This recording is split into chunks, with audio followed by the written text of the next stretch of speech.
What's up mga kababayan? News that matters here. Dito sa video natin ngayon ay ating panoorin itong part 2 o huling bahagi ng press conference ng mga abogado at kongreso na nagsasampa ng kaso laban kina Tambalos Romualdez at sa mga kasapakat nito sa isyu ng BICAM, GAA at AKAP Ayuda Program. Na dito sa video na ito mga kababayan, winikan nila na dapat matanggal ang AKAP Ayuda Program ni Tamba sapagkat walang malinaw na database o datos kung sino-sino ang mga beneficiaries ng programang ito, no? Dahil nanghingan ng dokumento kung sino-sino ang mga nakatanggap, walang nailantad ang mga tao ni Tamba. Grabe naman yan, na pati di umano dito blanco na rin, kagaya ng BICAM. Na ang hilig pala magblanco di umano nitong si Tambalos at maghugas kamay sa mga kabalustagan at kabangagang ginagawa niya. At ang malala pa dun balak pa nilang i-shutdown ang gobyerno dahil sa patuloy na pagsilip ng mga matitinong kongreso at abogado sa isyu ng BICAM, GAA at AKAP ng mga bangag. Pero bago ang lahat mga kababayan, huwag niyo po sana kalimutang mag-like at subscribe para updated ka sa mga uploads ko araw-araw. At yun na nga mga kababayan, dagdag pang balita na itong si Chairman Ronald Cardema may revelasyong dala dito sa mga bangag na sinatambali sa Bongit na di umano lahat ng mga kongresong antay sa administrasyon ni Bangag pinatatahimik sa Malacanang. Kung kaya naman hindi ko na patatagalin pa, heto na ang buong video.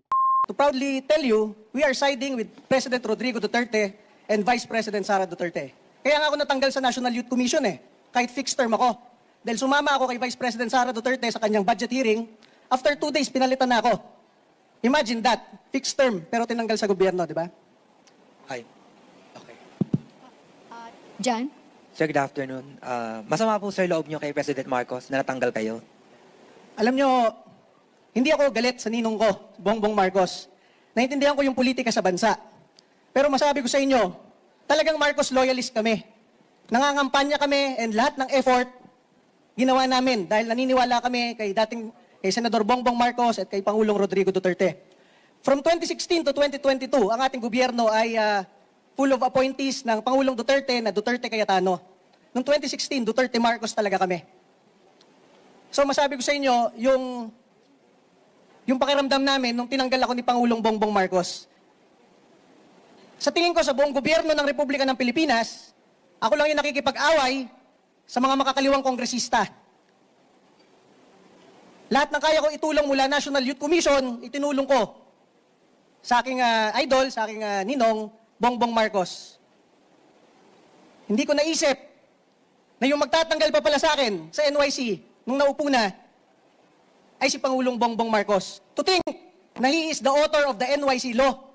Siya yung naglagay ng fixed term provision sa NYC law. For 28 years, walang presidente na umupo ang nag-attempt na palitan yung mga opisyal ng NYC dahil merong fixed term provision ang NYC law ni Congressman Bongbong Marcos. Ang kauna-unahang nag-violate ng batas ni Bongbong Marcos ay si Bongbong Marcos.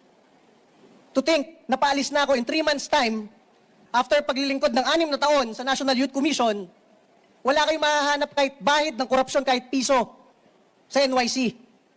Tinanggal ako, 3 months paalis na ako. Wala man lang pasabi. Sana ko sinabihan ako, Ronald, mag-resign ka na kasi Duterte ka. Okay lang. I will abide by the guidance of President Marcos. Hindi, nalaman ko na lang sa balita, pinalitan ako. In violation of his own law.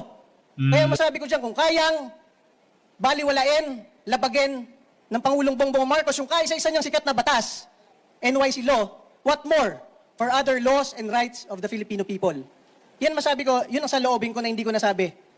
Kung ano yung itinulong ko kay Pangulong Bongbong Marcos nang walang kapalit, mula National Youth Commission, mga youth events namin, siya ginagawa namin bisita, pinagmamalaki namin siya, siya pa pala yung tatanggal sa akin. Ako naniniwala, madami lang nagsulsol kay Pangulong Bongbong Marcos at siguro bilang presidente, busy na siya sa napakaraming problema ng bansa. Pero sana man lang, pinag-resign na lang ako. Hindi yung nag-violate pa ng batas, di ba? At dagdagan ko rin yung sinabi ni Atty. Topacio kanina na itong mga insertions na ito na lumalabas ito ay mga masahol pa ito kaysa sa yung identified nung araw na pork barrel talaga na 70 million kasi identified na yung 70 million na amount at yun ay yung mga congressmen at mga senador saka lang sila gagawa ng listahan ng kanilang mga proyekto pagkatapos ma-allocate yung 70 million sa ngayon hindi matindi. Nakakapagtaka Sabi ko nga Di ba merong mga nilain veto ang Pangulong Marcos? Bakit hindi niya bineto itong mga bagay na ganito? Na ito yung kine-question natin. Kung nagveto sana siya, dapat ito yung kanyang mga bineto para malinis po yung budget. Hindi po eh. Naalala ko nung araw, Speaker Bebot, si Pangulong Duterte, marami rin siyang mga binito noon na mga provision ng budget ng General Appropriation Act. At natuwa po yung taong bayan dahil nagkaroon din ng mga kunting mga hindi magandang insertions, pero hindi mga blankong insertions yun Pero dahil hindi nga naayon doon sa inapruban na National Expenditure Program, ay binito ni Pangulong Duterte. Pero dito, yun lang pinagtataka namin. Bakit hindi binito ito ng Pangulo, itong mga questionable mga insertion, pati na rin yung pagbawas ng mga budget ng galing sa DepEd at napunta doon sa kung saan-saang agencies, lumaki po yung tinatawag na pork barrel ng mga congressmen at mga senador. At sa admission na rin po ng mga senador at mga congressmen, lalong-lalo na yung akap na 25 billion ba, 25 billion o 26 billion. Kasi 5 billion yung mapupunta sa mga senador, 21 billion yata mapupunta sa mga congressmen, at inaamin nila sa mismong mga pananalita po nila na sa kanila yon. At hindi na nila mitatanggi. Ito yung mga bagay kung bakit question sa Korte Suprema yung constitutionality nitong General Appropriation Act. At tapos nga itong move ng Citizens Crime Watch na magsampa ng criminal case. So, yun lamang po ang gusto namin ipaliwanag sa inyo. Teka, Atty. Other matters, sandali. May tanong from ABS-CBN para kay Atty. Topacio. May we know any update on ex-Congressman Teves extradition to Philippines? Out of topic yata. Pero in general, nasa dili pa po siya. We are awaiting the outcome of our appeal from the order or decision of the Tribunal de Recursos allowing extradition kasi appealable pa po yan doon sa plenary ng Court of Appeals o Tribunal de Recursos ng Republic of Timor-Leste. Anyway, as my parting words, katulad nga ng sinabi ni Speaker, this is a long and lonely fight. Pero alam nyo, aral po ako kay, I don't know if you remember this guy, he was a great man, si Doy Laurel. He used to be the Vice President of the Republic. At nilalabanan niyo noon si Cory Aquino on matters of principle. At ang favorite book niya is The Man from La Mancha. Alam naman si Don Quixote, Jousting at Windmills. At lagi niyang tinuturo yung passage doon na kinagagalitan si Don Quixote. Oo. A favorite song pa pala ni Raul Lambino yung Impossible Dream. Pakantahin mo na nga natin to ng Impossible Dream. Gawin anthem nitong ating grupo. To dream the impossible dream, to fight the unbeatable foe. To run where the brave dare not go. Di ba? To right the unrightable wrong. Anyway, may passage doon, kinakagalitan si Don Quixote ng mga kaibigan niya. Sabi niya, why do you keep jousting at windmills? You know, if you joust at windmills, di ba umiikot yung windmill? It can throw you down into the mud. Sabi ni Don Quixote, yes, but sometimes it will lift you up to the stars. So, yun ang aming paniniwala rito. Baka naman hindi sa mud, pag ikot niya, ipatalasing kaming pataas. Salamat po. Parting words, Speaker. Sorry. Congressman, Bebot. Siguro huli na po si Speaker, no? Ang akin pong parting words ay simple. Dumikit po tayo sa katwiran.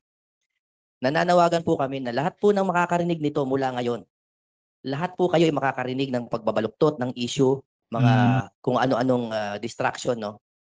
Pero ang simple pong nangyari dito ay hindi po nasunod ang ating constitutional process kung paano magpasa ng budget. Bukod doon, hindi na nasunod ang konstitusyon, meron pang nagkaroon ng falsification. May lumabag na mambabatas sa batas. Doon lang po tayo dumikit sa katwiran na yon. Kaya wag po natin lagyan ng kulay ng politika, hindi political ito. Pinaglalaban po natin ang ating karapatan na magkaroon ng matiwasay na buhay, maunlad na buhay, at yung pera natin ay dapat napupunta sa atin. Let the criminals answer sa kanila. Correct. Dapat managot diyang si Tambalos, no? Na kinukurakot niya pala, di umano, ang mga pera na dapat sa taong bayan. Grabe. Anong klaseng tao to? Nag-aambisyon pa na maging presidente ng ating bansa. Kanilang ginawang krimen sa laban sa ating bayan. Dumikit po tayo sa katwiran. Sir, magpantay. Una-una po nais kong pasalamatan ang lahat po mga narito, mga members ng media, at pasalamatan ko rin yung ating mga kasamahan po dito, mga abogado, na patuloy pong sumusuporta sa ating advokasya. At sana po ay ang mamamayang Pilipino ay maintindihan po kami. Ang aking pong organisasyon ng Citizens Crime Watch, ayaw po naming makisali sa politika. Ayaw po naming mamulitika dito, kundi ang amin pong pinaglalaban dito ay ang karapatan po nating lahat. Pagkat ang nakataya po dito ay ang ating pong bansa, ang ating pong mga mamamayan talagang ang paghihirap po natin talagang napakalaki ng ating nararamdaman sa sitwasyon ngayon, lalo na po sa ekonomiya po natin na ang dami ng mga mamamayan natin na nangangailangan talaga ng tulong. Itong issue na ito sa AKAP, yung marireceive nating 5,000, sa tingin ko hindi man yun makakatulong ng malaki sa pagpapaganda ng buhay ng bawat Pilipino. Kundi nakakatulong lang yan, sa totoo lang, sa mga Pantapa. politiko na makapal ang bulsa at makapal ang mukha. So hindi po natin pwedeng payagan na ganito na lamang po ang mangyayari sa ating bansa pagkat kawawa po ang mga mamamayan nating Pilipino Tama, sir. na karamihan sa kanila ay nagugutom, walang hanap buhay. Yung AKAP, ayuda para sa mga kapos, ang kita program. Paano naman yung walang kita? Dapat di ba sila yung priority dito? Yung mga walang kita. Hindi yung kapos. Lahat naman tayo kapos ang kita. Pero tayo ba'y nabibigyan? Inamin po nila sa Senate hearing na walang panuntunan na sinunod. Wala rin silang listahan. Kami po sa Citizens Crime Watch, humihingi po kami na i-publish ang lahat ng nabigyan ng benepisyo dito po sa AKAP na ito. Pagkat tayo mismong taong bayan ang mag-audit. Kung ikaw ay talagang nakatanggap, tatanungin ka namin. Pero ang problema, hindi po nila kayang i-publish yan. Pero hinihingi po namin sa ating gobyerno, lalo na po sa DSWD. Alam nyo, nakakaawa yung mga taga-DSWD. Kapag nagsisisihan na sila, sila po ang nasisisi. Pero wala naman sila magawa pagkat nakagapos sa kanilang kamay. Pag nagbigay si congressman, si senador ng listahan, itong priority mo, wala sila magagawa. Si mayor ganun din. Pagkat sila ay devolved sa local government units, pag nagbigay ng listahan yan, wala silang magagawa kundi sundin. So sila lagi ang nasisisi. And even sa DPWH, kapag nagkakaroon na ng remalaso, nagkakaroon na ng aberya, ang nasisisi yung mga empleyado, yung mga taga-DPWH, pero yung mga politiko na nangingialam sa pag-implement ng mga proyekto, sila naman pag-issue na, pag-kontrobersya na, medyo tumatagilid na, medyo kuha na yan, nagtatago na. Ang laging nasisisi, yung mga taga-DPWH na karamihan dyan, mga karir, pero wala sila magawa. Pagkat kapag sila ay nagreklamo, sila naman siguro isang tawag lang sekretary, sabi ni Congressman, palitan mo yan. Sa DSWD ganun din. So nakakaawa po itong mga empleyado natin sa DPWH, empleyado natin sa DSWD, sila po lagi ang nasisisi. Hindi nasisisi yung mga politiko na wala pong inisip na magpakapal ng bulsa. So sana po maintindihan ninyo ang ginagawa po ng Citizens Crime Watch. Ito po ay laban nating mga Pilipino at kinakailangan bantayan po nating maigi ang pondo ng ating pong bayan. May isang labot, parting words. Sa panghuli, gusto ko lang ibalik, naalala ko yung isa sa mga interview kay Pangulong Marcos. Nung tinanong siya ng media, Mr. President, ano hong mangyayari kapag na-invalido ang 2025 budget? Inimbalido ng Supreme Court. Ang sagot niya, baka daw ma-shutdown ang gobyerno. Alam niyo, alam naman niya na hindi talaga dahil Grabe, may no? tinatawag na reenacted budget. Sa reenacted budget po, sapat na po na magkaroon ng pondo ang gobyerno para lahat ng ahensya ay patuloy pa rin na magbigay serbisyo sa taong bayan. Ngayon, kung gusto niya na mag-shutdown, pakiusap ko lang, isang branch lang ng gobyerno ang i-shutdown mo, Mr. Marcos.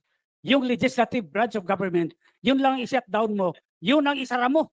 Dahil Correct. malaki ang gastos ng gobyerno taon-taon, wala namang ginagawang mabuti. Kasama na ako doon. Dahil incumbent congressman ako. Pero sa Mantakin nyo yun, mga kababayan, itong congressman na ito, ang nagwika pa na payag siyang i-abolish ang lower house. Dahil alam niya mismo na may nangyayaring pagkakampi-kampi sa mga bangag, sa loob ng gobyerno. At ang mga matitinong na nauupo, nadadamay dahil sa ginagawang kabangagan at pagnanakaw ng mga ito. totoo lang, hindi na natin kailangan pa ng maraming batas. Puro batas na lang, hindi na nga kayang ipatupad ng executive branch of government. Siguro mabuti, bumalik muna tayo sa 10 Commandments. Kahit yun lang, hindi mga natin matupad. Hindi natin masunod. Ten Commandments. Oh.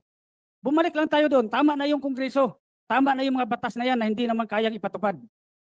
Malaki ang matitipid ng gobyerno at yun, kung yung halagang yun na ginagastos mo sa legislative branch of government, yun na lang gastusin nyo para magkaroon ng malaking pondo yung suporta sa edukasyon, yung suporta sa social services, suporta sa health, yung ating mabigyan ng suporta yung mga ospital ng gobyerno para kung merong magkasakit, kung pwedeng gawin nyo yung ginagawa doon sa Davao del Norte, merong tinatawag na zero billing. Yung zero billing namin doon, kahit sino magkasakit, paglabas ng ospital, zero ang babayaran, wala kahit piso. Yun po ang pwede kong ipagmalaki doon sa District 1 ng Davao del Norte. Paano nangyari yan? Simple lang. Yung budget ko na tinatawag nilang soft, lahat yan, buong amount, inilalagay ko sa ospital. Download, galing sa DBM, diretso sa Davao Regional Medical Center. At kung merong magkasakit na tao doon sa aking distrito, kahit na sino, lahat ng gagastahin para doon, medisina, doktor, at yung pagtira niya sa ospital, doon na kukunin. Kaya wala siyang babayaran kahit piso.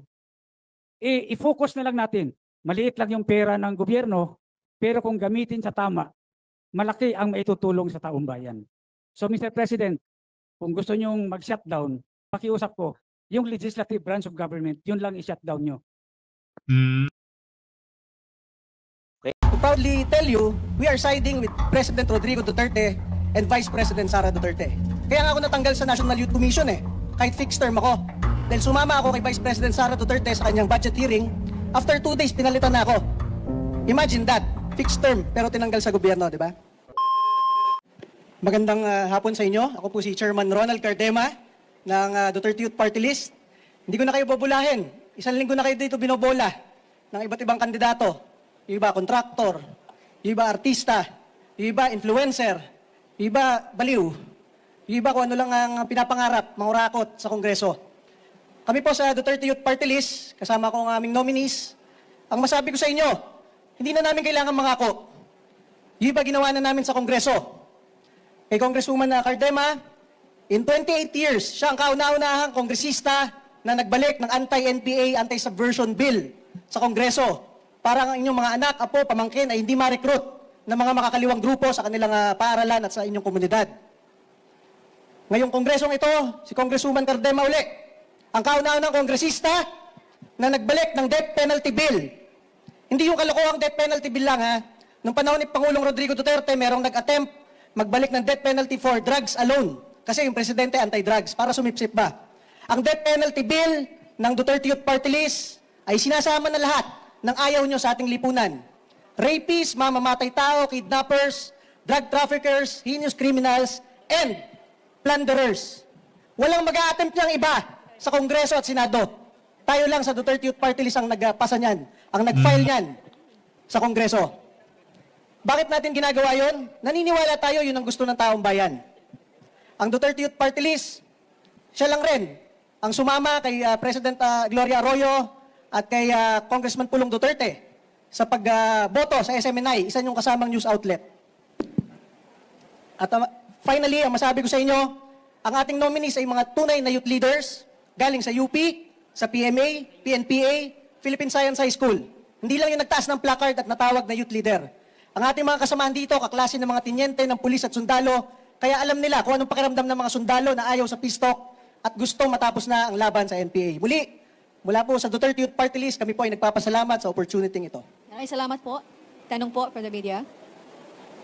Meron po magtatanong? Dwight? Jean? Philstar.com. Sir? Si Jean po. Sir, can you just list Dwight, your, enumerate your nominees?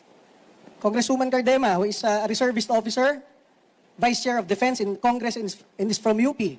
Ron Bawalan, who is from the Philippine Military Academy. Berlin Lingua, who is from the Philippine National Police Academy. Bea Lapitan, who is from the Philippine Science High School, and others, madami. Ang masabi ko sa inyo, yung iba nagtaas lang ng placard, youth leader na yung tawag. And alam nyo naman kung sinong kalaban naming youth group sa Kongreso at kung kanino sila nagsaside. Nagsaside kami sa ating mga tropa ng gobyerno against youth recruitment ng NPA and At yun na nga no mga kababayan, narinig natin itong mga maiinit na balita sa oras na ito. As always mga kababayan, kita na lang ulit tayo sa ating next vlog. Huwag niyo po sana kalimutan mag-like at subscribe para updated ka sa mga uploads ko araw-araw. Maraming po salamat mga kababayan, ingat and God bless.